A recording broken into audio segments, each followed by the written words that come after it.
क्या आपने कभी किसी ऐसे इंसान के बारे में सुना है जो हजारों सालों से जिंदा है पर हर पल तड़प रहा है, जिसके शरीर से लहू बहना बंद नहीं होता और जिसकी आंखों में सिर्फ पछतावा और पीड़ा है? क्या अमर होना सच में एक वरदान है या ये सबसे बड़ा शाप हो सकता है? महाभारत का एक ऐसा पात्र जिसे ना स्वर्ग मिला ना मृत्यु, एक योद्धा जिसे भगवान शिव ने स्वयं शक्ति दी और श्री कृष्ण ने शाप। उसका नाम है अश्वत्थामा और आज हम उसकी पूरी कथा बताएंगे, जन्म से लेकर शाप तक। द्रोणाचार्य कोई साधारण व्यक्ति नहीं थे। वे ब्रह्मज्ञानी, महान विद्वान और ब्रह्मास्त्र के अधिपति माने जाते थे। उनकी पत्नी कृपि लंबे समय से संतान की कामना कर रही थी। वर्षों की तपस्या और संयम के बाद वो क्षण आया। कहा जाता है स्वयं भगवान शिव ने वरदान दिया था कि उनका अंश एक बालक के रूप में जन्म लेगा, एक ऐसा योद्धा जो अमर होगा, चिरंजीवी, और उसका नाम होगा अश्वत्थामा। ये कोई साधारण बालक नहीं है। इसके जन्म पर आकाश में अशुभ और शुभ दोनों संकेत प्रकट हुए। मुझे ज्ञात है इसमें महादेव का अंश है। ये एक दिन इतिहास बनेगा। अश्वत्थामा बचपन से ही असाधारण था।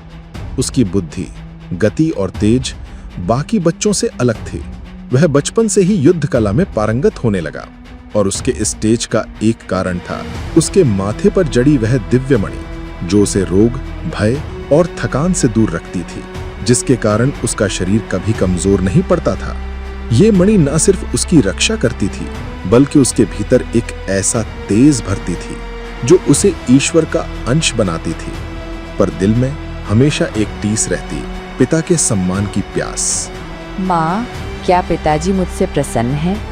क्या मैं एक दिन उनकी तरह महान योद्धा बन पाऊंगा? बेटा, तू केवल उनका पुत्र नहीं, तू तो महादेव के आशीर्वाद से जन्मा है।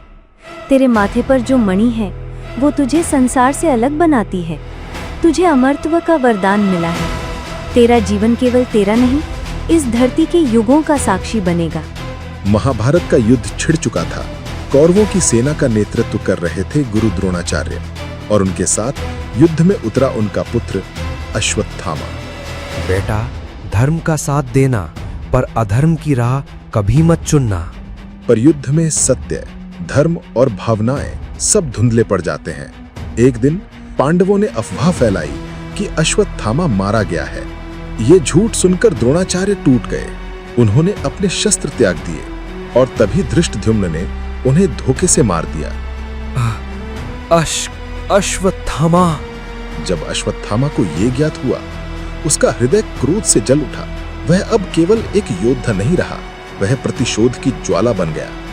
अंधेरी रात थी, महाभारत युद्ध समाप्त हो चुका था, पर अश्वत्थामा के भीतर की आग शांत नहीं हुई थी। उसके पिता आचार्य द्रोण की मृत्यु उसे असहनीय पीड़ा दे रही थी।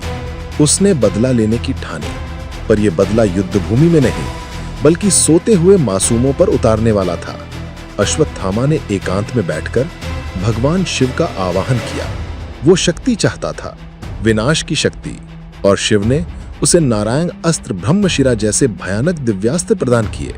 वह चुपचाप पांडवों की छावनी में घुस गया, जहां द्रौपदी के 5 पुत्र उप पांडव सो रहे थे। अश्वत्थामा ने बिना एक शब्द कहे नींद में ही उनका वध कर दिया। हे कृष्ण, मेरे 5 बेटे निर्दोष थे। इन्हें तो कभी युद्ध का स्वाद भी न मिला था। ये न्याय नहीं, ये तो अधर्म है। अर्जुन ने अश्वत्थामा को पकड़ लिया, पर उसने हार नहीं मानी। उसने अपने अंतिम अस्त्र ब्रह्मशिरा को अभिमन्यु की पत्नी उत्तरा के गर्भ की ओर चला दिया ताकि पांडवों का वंश ही समाप्त हो जाए। लेकिन उस विनाशक अस्त्र के आगे ढाल बनकर खड़े हो गए स्वयं भगवान श्री कृष्ण। उन्होंने अपनी योग माया से उस अजन्मे शिशु की रक्षा की। एक अजन्मे बच्चे पर यह प्रहार, यह अधर्म का सबसे घिनौना रूप था। शिव का आशीर्वाद मिला था, पर उस आशीर्वाद का उपयोग अधर्म के लिए हुआ और तभी भगवान श्री कृष्ण वहां प्रकट हुए, अधर्म को उत्तर देने के लिए, न्याय की स्थापना के लिए।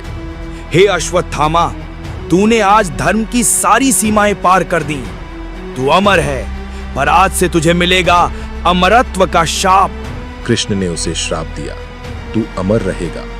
पर घावों से भरा अकेला भटकता हुआ तेरे माथे पर जो मणि है वो छीन ली जाएगी और तू हर युग में, हर दिन, हर क्षण पीड़ा से गुजरेगा।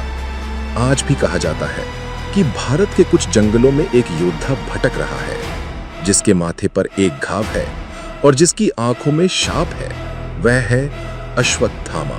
अश्वत्थामा अमर हुआ, पर क्या अमरता सुख है, या जब जीवन पीड़ा बन जाए तो अमरता सबसे बड़ा शाप। अगर ये कहानी आपके दिल को छू गई हो तो इसे शेयर करें, स्टोरी मैट्रिक्स यूनिवर्स को सब्सक्राइब करें और कमेंट में बताएं, क्या अश्वत्थामा को कभी मोक्ष मिलेगा? बेल आइकन दबाना ना भूलें अगली रहस्यमय कथा सबसे पहले पाने के लिए।